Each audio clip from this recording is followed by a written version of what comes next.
Hey, it's John, and we're gonna relocate our trailer hitch wiring harness on the rear of the Raptor today.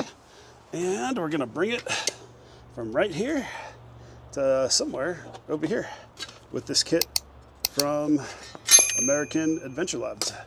Stay tuned to go wheel. All right, so I got the kit from American Adventure Labs. Comes with a little baggie with some screws for this guy. This thing's pretty cool. I like that they go out of their way to make this out of aluminum so you don't screw up the holes. So you basically are gonna mount this to your license plate holder and then hole saw right here, cut right here with the Dremel or something, and then drill these holes. So we're just gonna bolt this up, mock it up. I'm hoping this is a quick and dirty project. We should be good to go.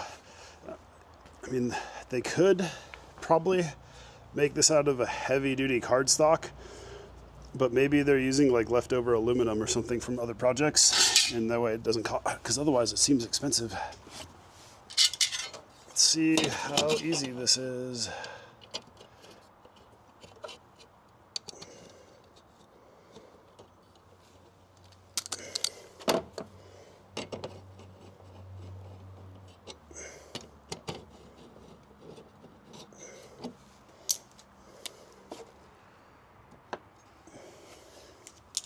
Let's see if we can get the silver Sharpie through there.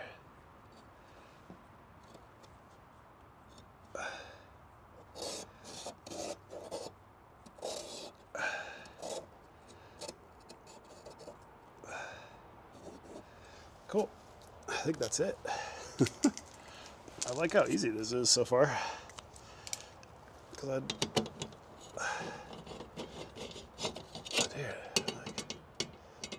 wiped out today. Let's go.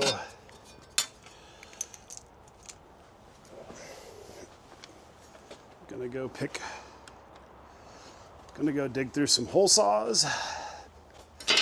Try to find a hole saw that fits. I think they said 1.5 or 1 3/4. What is this? That's 1 3/4. Looks kind of small. Is it 2 inch? Maybe I should try to find instructions for it because I don't know. That looks a little small. What's this? 2 inch. I got 2 inch. I feel like that 2 inch would work better for the hole. Let me Google it. Well, they recommend a 2 1/8 hole saw. I'm gonna see what I have lying around. I have a 2 inch. What is this guy? Ew, here's 2 1/8. Let's see if I can find a hole saw fitting for that. That's cool. Cool, found a little fitting for the 2 1/8 guy. It's awesome. That was just sitting in there. It's hella old. They want you to drill these to 1/8, and then don't forget to buy a 2 1/8 hole saw. You could probably use a 2 inch or 1 3/4 and use a file or something, but this will probably just work better. So I don't know what's behind here. There is an electrical harness over here, so be really careful that you don't hit it with the hole saw. Maybe we should try to take a look to see what we could see on the backside. It is really, really hot today. Got my little porta-cool going. I'm gonna take my hat off so I don't hit my head. Ooh. Holy crap, there is not a lot of room for a spare tire that's bigger than a 33. Oh yeah, let me just look how low this thing is. Okay.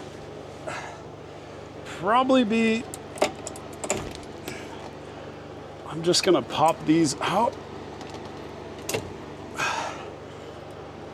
So this is kind of like what you're dealing with in here. There's a bunch of wiring in here. So maybe I'll drill the pilot holes first and see what I do. And I guess hypothetically, if you used a long enough drill bit, you could puncture your tire, but you'd have to use a really long drill bit. So be mindful of that stuff. But yeah, I mean, this is a bad design from the start.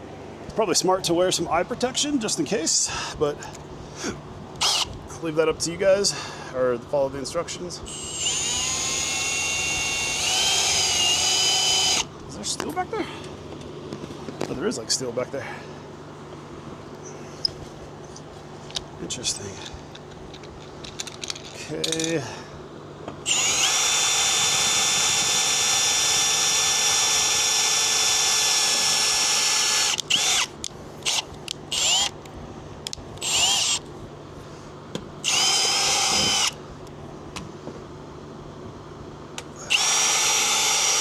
Okay, there's no steel in that one. No steel in that one.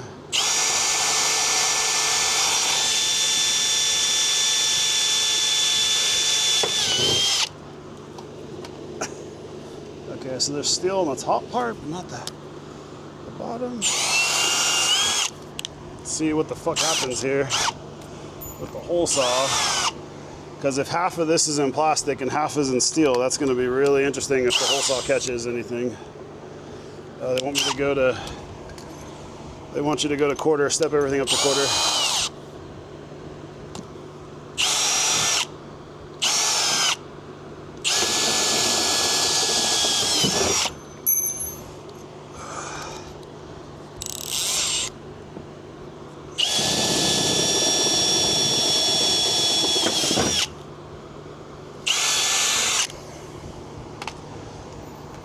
Take a look to see if I hit anything important.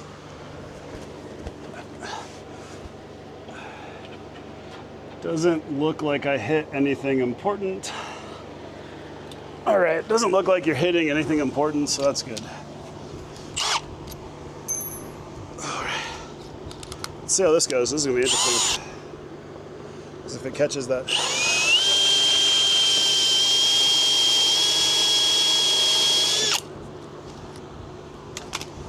All right, so there's like a metal strip right here, but not right here. So drilling these 4 holes, these are going into steel, super easy. I was worried that if the steel hung further down that this would catch halfway through steel, halfway through plastic and be a nightmare, but it wasn't. Talk about a razor blade, I might try a Dremel. The Dremel often will leave like burnt up plastic, so I'm kind of thinking a razor might actually do a cleaner cut.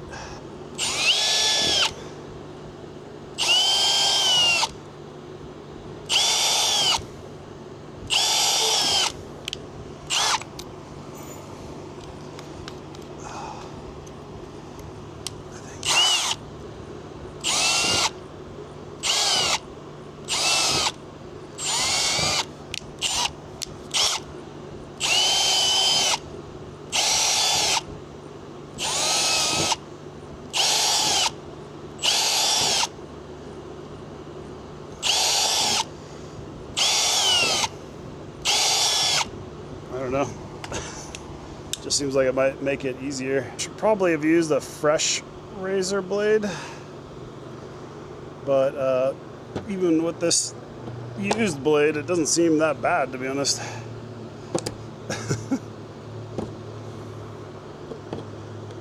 Guess watch your hands so you don't like stick the razor into your hand somehow. Stuff cuts pretty easy, even with probably a used blade, so I would imagine a fresh blade you'd be okay. Follow their instructions, do whatever you want to do that you feel safe doing. Yeah, because the Dremel, from my experience, is going to melt the plastic with the cutoff wheel and the Dremel to get in the small spaces, and regular cutoff wheel would be way too large and crazy to use right here. So yeah, let's see what the hell happens right here. I mean, so far, it's like easy peasy.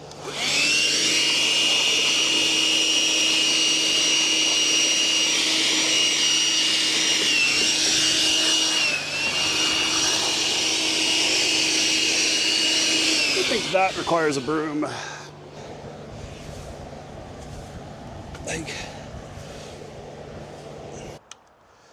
So this is where we're at so far. 2 1/8 hole saw. 1/4 inch holes. I just took the drill and just kind of drilled along the edges and then used the razor blade to, it wasn't even a fresh one, but a fresh one will make it cleaner. And then, yeah, just need to grab this stuff. And I don't know if I put this guy on first. and then snap the plug in. I'm guessing so. So I'm guessing I just snap this guy in and I'm pretty much good to go. Can't really see in here at all what the hell I'm doing.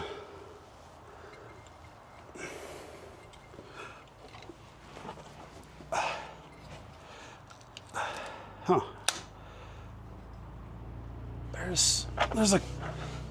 I think there's a clip that holds it in. Okay, I can't see like what I'm doing, what's going on. They make it a 45-second video on their website, which is great, but it doesn't show the hardest part. That thing's blind to me, which is irritating. All right, this is what we're dealing with. I want to get the electrical plug disconnected. I got this little gray tab pushed off. There's some metal clips in here that you can kind of see, but like I said, they talk about cutting this mount off. I'm like, I don't see how that works with this on here without being crazy close to all the important bits. So I want to get this disconnected, and maybe I'll cut this off next. Trying to get this thing unhooked. It doesn't really want to go. Is it going? Ooh, yeah. How's that already? I've only taken this thing out like once or twice. It's like already full of crud. Let's stick that up in there. Already had a lot of dirt in it too, probably from sitting so freaking low, man. What are we looking at right here? It's just seems a little funky. Like, cut the bracket? What bracket? Like, cut right here? That does not seem right. Who's watching or not trying to do this before? Maybe it just goes up. Maybe that's all it is, and this one goes down. Oh my God, that might be all it is. It's like a spring clip. Oh my God, that's hella easy. Okay. Okay, they don't explain it, but it's hella easy, dude. So there's a spring clip right here. There's a ton of dielectric grease in there. Push these little spring clips up, push the bottom one up and the top one down, and there you go. And then I think it's made to go in here. Okay, so it should fit right there. Don't know what I'm doing wrong, but it doesn't want to clip on. That clip will only go down so far. Let's see what we can do. See if I can get a wrench in here. It's kind of tight, but I think it'll work.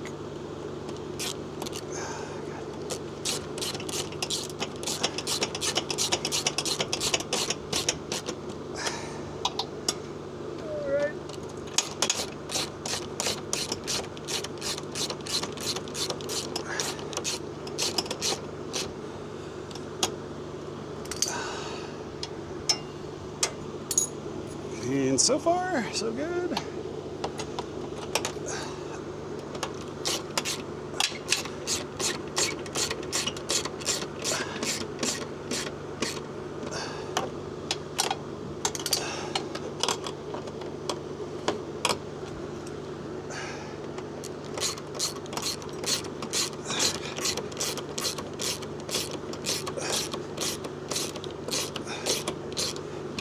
Interesting. Oh, that fan feels so good. Ooh, it snapped in. Okay. You just gotta give it the beans. So you just gotta snap it in pretty hard. I was like afraid to hurt it, but there we go. Let's see if we could clip the old happy little chinga back on the backside. So yeah, when you're taking the old one off, this little guy, he's kind of a pain to get to, but he holds things in. Seems like a happy little dude. And I don't know, maybe you gotta be able to, you gotta be able to push him back so you can push that down. Okay, so that's the deal. Let's see if we could get video in here of what we're doing in here. So you can kind of see it up here now. So it was like, sorry for the camera angles, I can't see what I'm doing really good, but this was all down here, now it's up there. Pretty sure the light I'm using is strobing on the chinga. So let's do this. Oh God, a bunch of dirt in my face. I guess just plan on getting lots of dirt in your face. Is that in? I think the whole thing's in. It's really hard to see. Yeah, that's in. Okay. Guys happy? I think I'm gonna like stick this guy right here. If that'll fit in there. I don't know where this came from. That looks way too big for that hole. Huh. I don't know. They give you a zip tie, so it's adorable. They just give you like one zip tie. I don't really. I'm just gonna like zip tie it to right here.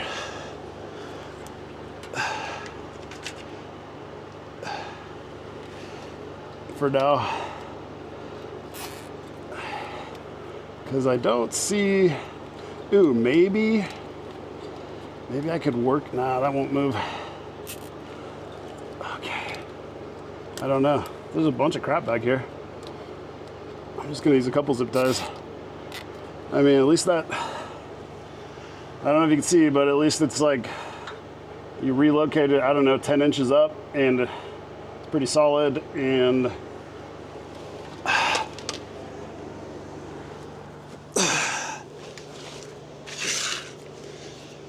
so I do plan to leave this on here for, I guess, for research purposes to see how long it takes to actually hit this. Like if it's the first time out, I'll be so thankful. I mean, even if it's the 10th time out, I'll be thankful. And then I'll put the license plate back on and we're pretty much done.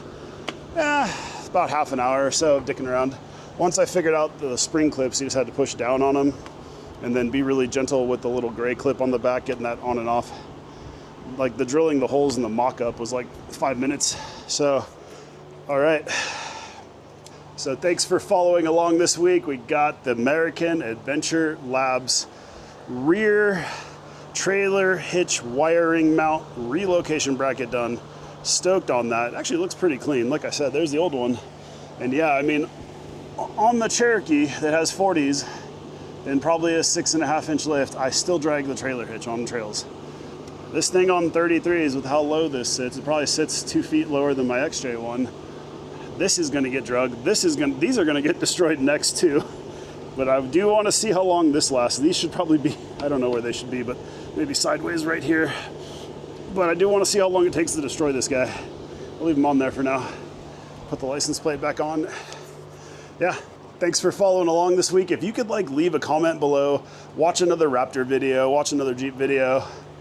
I did start a build thread on Ranger 6G forum, so I do have the build thread is mostly posting the YouTube videos, but I do respond to comments and I do post questions there, and I do use that forum. It's pretty helpful actually. I've already learned a lot. That's actually, that forum is where I learned about these little chingas, because I was gonna do it myself, but honestly, dude, the $35 you pay for the bracket, these guys have already done the R&D, so they already know where to put it, what holes to drill, how big to drill the holes.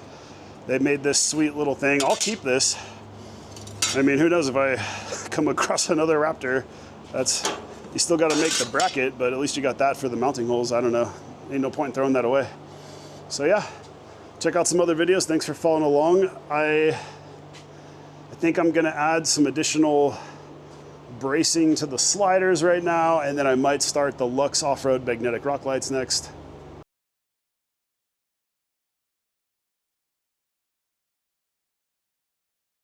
So I mean, that's what it's like. It's that dark. It's dark. And then I'm gonna hit the aux 6 switch. Yeah, stop going nuts, dude.